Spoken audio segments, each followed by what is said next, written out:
Hi smart cookies. In today's class, let's learn the poem A Tiger in the Zoo.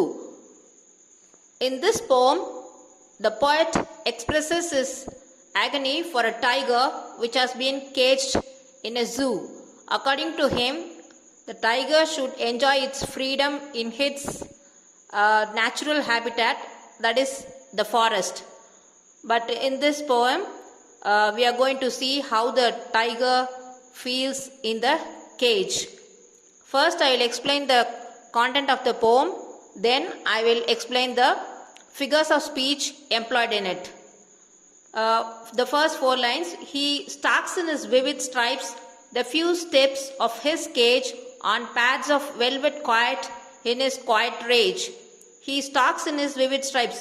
அந்த புலி வந்து அந்த கூண்டுக்குள்ள கொஞ்சம் ஃபியூ ஸ்டெப்ஸ் தான் அதோட நடக்க முடியுது. ஏன்னா அது வந்து சின்ன கூண்டு, அதால் ஃபுல் ஃப்ரீடமாக என்ஜாய் பண்ண முடியல. ஆன் பேட்ஸ் ஆஃப் வெல்வெட் குவாய்ட்னா அதோட பாதம் வந்து வெல்வெட் போல் சாஃப்டாக இருக்குது.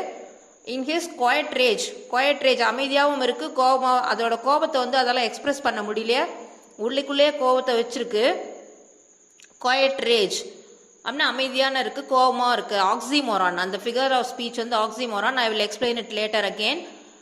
செகண்ட் ஸ்டான்ஸா பார்த்தீங்கன்னா, ஸோ ஃபர்ஸ்ட் ஸ்டான்ஸால the tiger walks in the concrete cell with full of anger, suppressed anger. It's not showing its anger outside.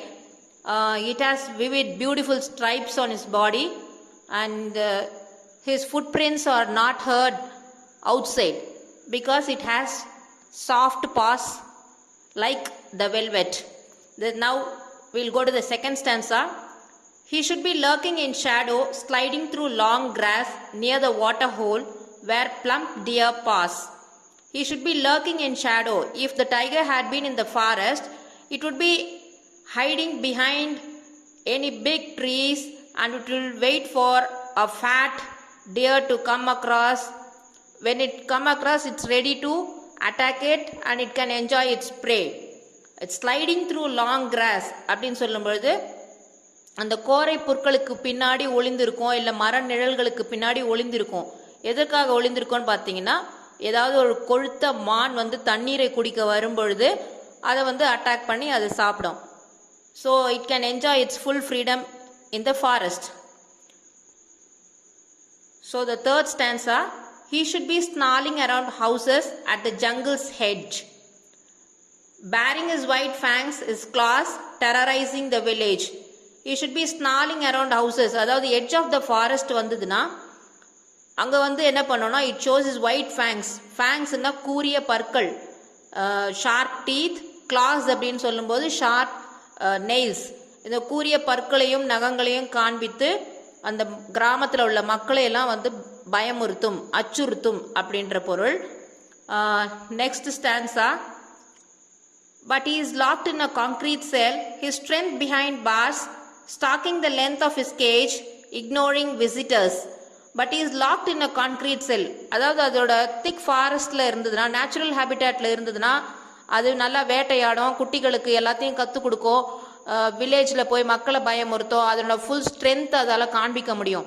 ஆனால் இப்போ வந்து அது கூண்டுக்குள்ளே அடைக்கப்பட்டிருக்கிறதுனால, கான்க்ரீட் செல் சிமெண்டால் கட்டப்பட்ட அந்த கூண்டில் அடைக்கப்பட்டிருக்கிறதுனால, ஹிஸ் ஸ்ட்ரென்த் பிஹைண்ட் பார்ஸ், அந்த கம்பிகளுக்கு பின்னாடி அதனுடைய வலிமை இருக்கிறது, அதை வந்து வெளியில் காண்பிக்க முடியல. Stalking the length of his cage, ignoring visitors, அந்த கூண்டுக்குள்ளேயே நடக்குது. டெய்லி விசிட்டர்ஸ் வந்து பார்க்கறதுனால அது வந்து இட் ஹேஸ் நோ இன்ட்ரெஸ்ட் இந்த விசிட்டர்ஸ். மற்ற விசிட்டர்ஸ் மேலே அதுக்கு துளி கூட அக்கறையே இல்லை, அதை பற்றி கவலைப்படுறதும் இல்லை. He just ignores the visitors to the zoo. The last stanza, he hears the last voice at night, the patrolling cars, and stares with his brilliant eyes at the brilliant stars. He hears the last voice at night. Last voice na the ரோந்து வரும் இல்லையா கார்கள், patrolling cars வந்து கேஜஸ்லாம் ஒழுங்காக lock பண்ணியிருக்கா, கூண்டெல்லாம் ஒழுங்காக lock பண்ணியிருக்கான்னு check பண்ணுறதுக்காக வர கடைசி சத்தத்தை, அந்த பேட்ரோலிங் கார்ஸோட சத்தத்தை கேட்குது. அதுக்கப்புறம் stares with his brilliant eyes at the brilliant stars, அதோட நல்ல ஜொலிக்கின்ற ஷைனிங் ஐஸை வச்சுக்கிட்டு அது என்ன பண்ணுதுன்னா ட்விங்க்லிங் ஸ்டார்ஸை சும்மா அப்படியே வெறித்து பார்க்கிறது. அவ்வளோதான். He stars helplessly at the twinkling cars, twinkling stars. There is nobody to help it. It is not able to enjoy its freedom. That's why it's very angry in the cage. So this is what the content of the poem is.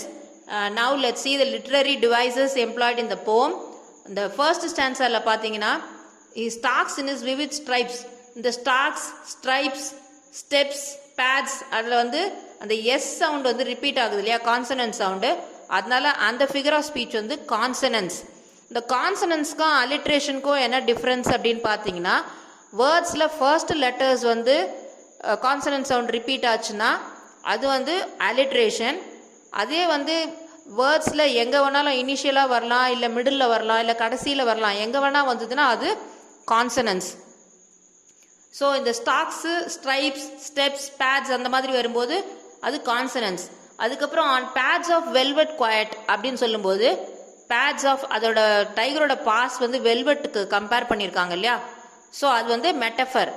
Next லைனில் quiet rage, அமைதியாகவும் இருக்குது, கோபமாகவும் இருக்குது, opposite meanings, ரெண்டு opposite meanings பக்கத்தில் வந்ததுன்னா அது oxymoron. Next one second ஸ்டான்ஸில் பார்த்தீங்கன்னா, ஒரு மீனிங் வந்து அதே லைனில் ஒரு லைன்லேயே கம்ப்ளீட் ஆகாமல் நெக்ஸ்ட் லைனுக்கு கண்டினியூ ஆகுது இல்லையா, அந்த மாதிரி கண்டினியூ ஆச்சுன்னா அந்த ஃபிகர் ஆஃப் ஸ்பீச்சுக்கு பேர் என்ஜாம்மெண்ட். பாருங்க, sliding through long grass near the water hole where plump deer pass. So next லைனுக்கு கண்டினியூ ஆகிறதுனால அந்த ஃபிகர் ஆஃப் ஸ்பீச் வந்து என்ஜாம்மெண்ட்.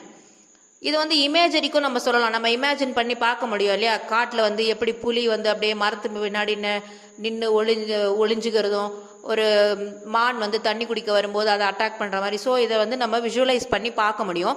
ஸோ இந்த ஃபிகர் ஆஃப் ஸ்பீச்சுக்கு வந்து நம்ம இமேஜரி அப்படின்னு சொல்லுவோம். இந்த where plump deer pass, plump deer அப்படி பார்க்கும்போது அந்த sound, consonant sound, B sound repeat ஆகுது இல்லையா, அது வந்து நான் சொன்னேன் இனிஷியலாக ரிப்பீட் ஆச்சுன்னா வேர்டில் முதல் லெட்டர் அந்த மாதிரி திருப்பி வந்ததுன்னா அது வந்து alliteration. So these are the figures of speech employed in this poem. Hope you would have enjoyed this poem. Thank you for watching. Meet you in the next video.